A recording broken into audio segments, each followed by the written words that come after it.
burger steak mga guys.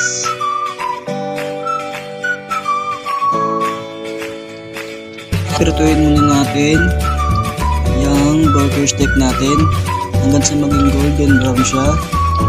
Then tingnan natin kung golden brown na yung kabila. Check lang natin muna. Habang hindi pa siya golden brown, antayin lang natin siya maluto hanggang sa maging golden brown siya. After nun, maglagay na tayo ng butter and harina. Make sure natin i-mix natin para maging malabnaw yung sabaw natin para dun sa gravy natin. Then magandang tayo ng tubig. Then tansyahin nyo na lang kung gaano karami yung depende sa inyo. Yan, habang nakalagay yung sandok, halo-haluin, halo-halo, inayos lang, teres-meros, yan. Yan, nakataw nyo naman, yan, pinaglalakad yung tubig. Yan, oops. Yan, medyo madilaw na.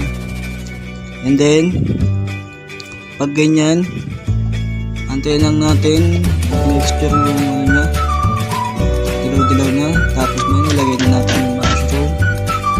Yan, lagay na natin kung nakita nyo. Okay, nilagay na natin yung cubes, then paminta, pantang nagdurog. Yan, lagay na natin. Lagay na ng lagay.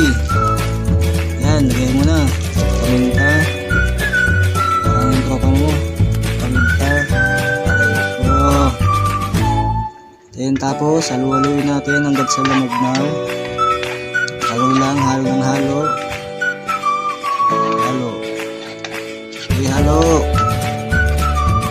Halo lang po ng halo hanggang sa maging malabnaw po ang kanyang gravy.